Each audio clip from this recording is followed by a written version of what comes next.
the new DB15. This is one of their fancy guns. Going to do a tabletop review and take a look at the build. Very excited about this one. Had a lot of great experiences with Diamondback in the past.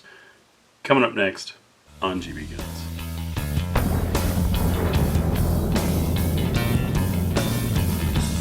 Of course, to start things off, we'll show clear.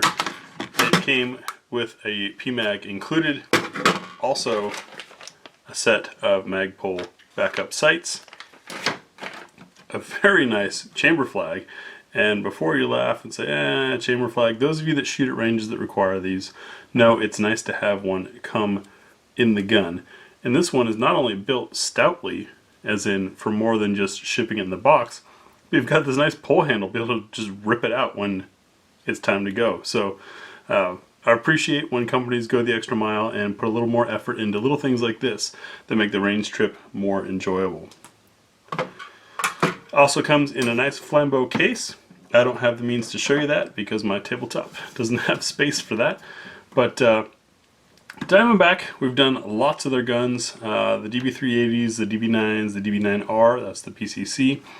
Years ago we did a DB10, their AR-10. At the time, with market pricing and everything, when most AR-10s were around $1,200 and up, the Diamondback was $1,000 and was sub MOA. And that is what forever hooked me on Diamondback as being one of those over-delivering, underappreciated, high-value gun companies. We also did their DB10 pistol, which was awesome, and now in for an article for Gun University, we've got the DB15. And you might notice things look a little different on here. This is their DB15 DBS model, I believe is the name of it. This is sort of their top trim, if you will. DB15s range fair market price from $500 for just your basic GI to this one being around $1,000. And just in what I've looked over so far since picking it up, I think this is still going to be a very high value gun. Very impressive build bits. Start at the end and just give you a quick look over, and then we'll go in more in depth. We've got the Magpul stock that has the lock on it to keep it from getting bumped. The trap door for your Skittles, for refreshments on the range. Check out that staking job. That net's not coming loose. Excellent staking job there. This Magpul grip that has a slightly more vertical angle to it, and I don't know if the mic can pick that up. A little bit of a rubberized texture feel to it. Enhanced trigger guard, a CMC trigger. Love these triggers. Diamondback's own lower, which is pretty neat. Their new handguard. We've got a 16-inch barrel here with a mid-length gas system. It's a medium contour barrel. All the things that you would want for a good time. Very light, spacious rail here with M-LOK on the 12, 3, 6, and 9, or the 3, 6, 9, and 12, depending on which way you start looking at the gun, and their 2-port brake. I'm going to separate the upper and lower, and we'll take a look at those more in depth independently in closer-up shots. As you may have heard at the end of that last clip there, the upper to lower receiver fit is Gutentight. It's a German spec for torque, but it also works for checking your receivers. Now, play between upper and lower receiver, does it naturally affect accuracy? Well, sorta. The idea being that if your upper is jiggling or moving a little bit between shots, then your point of aim is going to be different because your sights are on the upper. However, if they're not moving, then you're not having to readjust your eyes as much, should make for quicker, more accurate shots. So I appreciate the good fitment there. You can see our dust cover is laser etched with 5.56 NATO. That is the chambering of our 16-inch barrel. It is a 1 1/8 twist, which is an excellent in-between. When we get this to the range for our shooting impressions, we will of course test with multiple loads to see what it likes and what it doesn't. Nice, big, aggressive Diamondback muzzle brake there on the end. That's probably going to be a noisemaker, but fun for us, just not for maybe those next to us. This handguard is a really cool styling. Notice how open it is. plenty of airflow to keep that barrel clean or cool, and even lightened out by cutting through the middle there and cutting on that top spot there. If you wanted to add something up top, you could with some M-LOK, but otherwise it keeps it fairly low profile. It is not a slim handguard by conventional modern trend, but a good comfy hold, keeping your skin plenty far away from that heat. Speaking of heat, mid-length gas system, that is being longer than a carbine and shorter than a rifle. Remember, as those who have watched my fancy green build video know, the longer your gas system is, the more the pressure has spread out, kind of reduces pressure. Also, the distance between your gas block and your muzzle is how long any pressure is still going to be able to push in there before the bullet leaves and that pressure drops to zero. Mid-length systems tend to shoot softer but still be reliable. So softer than a carbine system, a little more reliable than a rifle system. It is a favorite length of mine to go with in builds exactly for that reason. It is a melonided barrel. Looking at fitment here, we can see between the handguard and the upper receiver we're off just a smidge, but nothing I'm too concerned about because that's the only thing I've got to loosen to adjust that and fix it. Would have been nice if it was perfect, but it's pretty darn close. The upper receiver is also laser etched with Diamondback on that side. Nice clean look and style. I'm excited about this barrel combination. Perfect twist rate, length, mid-length gas system. It's probably going to be a really sweet shooter. Let's take a look at that lower receiver. Now this lower receiver, when Diamondback first teased release of these, had me pretty excited. Why? Well, because I was just kind of tired of the mil-spec. You can see we've got this nice stylish cut that angles down into a very clear and open trigger guard. Funny that a company based in Florida gives you a definitely winter-ready trigger guard. At least they're watching out for the rest of us, right? Magazine well has some nice flaring. You can see the surface there to help correct any misguided insertions. But you know, really, you don't need your mag well to come down all the way. So chopping this off helps save some weight. Got some rounding on the front there, just as style or maybe for finger grip, who knows.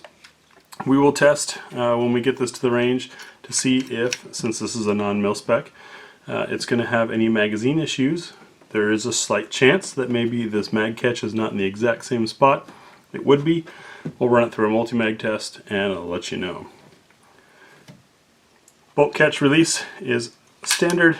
These CMC triggers, I love these things. I know they are not the hip ones for all your pay-for-play channels that want to push Geisley all day, but I think CMC is pretty darn hard to beat for the price.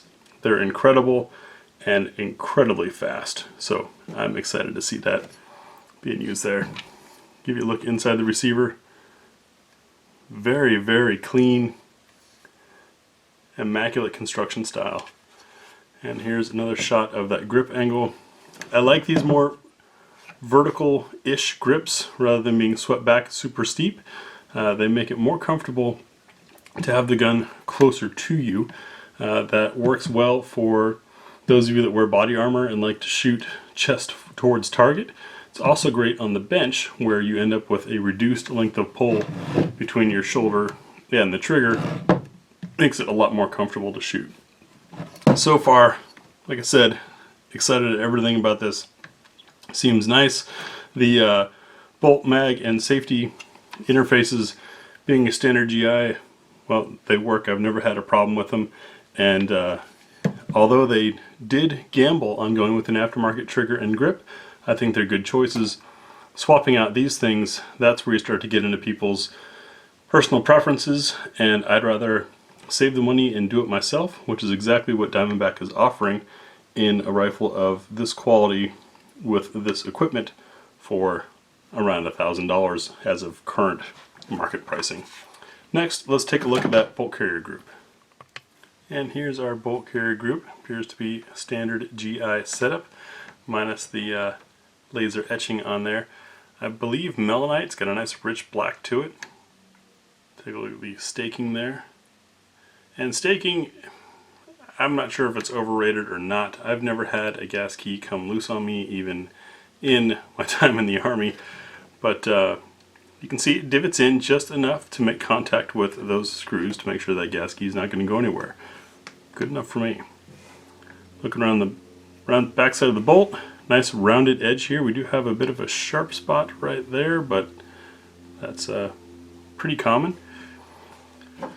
Take a look at the rest of it.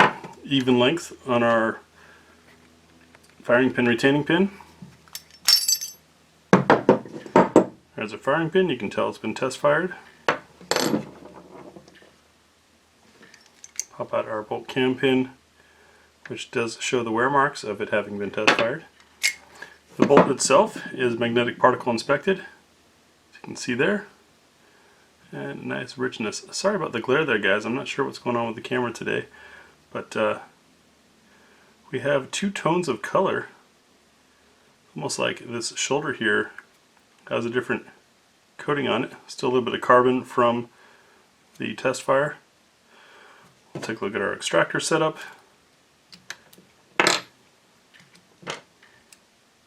Then we've got the donut on there, the improvement that was made while I was in service that does help make for better extraction.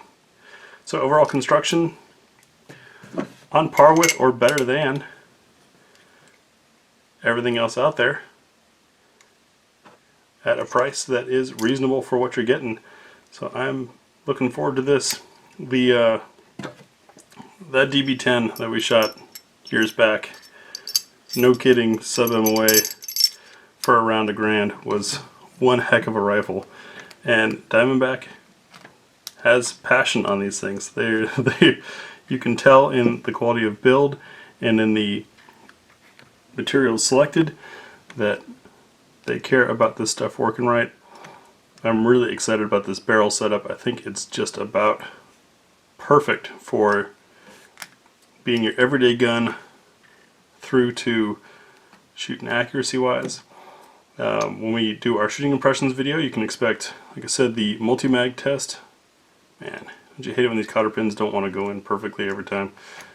Sometimes just pulling it out and starting over works. Sometimes pulling it out, waiting 5 minutes and starting over works. But anyways, we'll do a multi-mag test and check for ability to run off of various common and maybe a couple uncommon magazines. We will also do our multi-load accuracy test, 10-shot groups, 2 different shooters, using 5 different loads. We do that so that you get an idea of how the rifle should perform generally, right? We're not cherry picking some incredible accuracy group. We're showing you what you can expect with that ammo and this rifle. The average of 2 shooters also helps you see 2 different skill and experience levels, 2 different good day, bad days, because that happens. This cotter pin's gonna have to wait.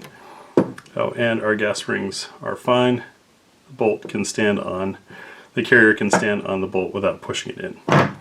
So, no problem there. I'm going to give this pin the 5-minute cooldown, let it think about what it's done wrong, and then we'll come back to it. This, once again, is the DB15 DBS, and you can look for the shooting impressions video to come out soon, as well as an article over on gununiversity.com. Thanks for watching.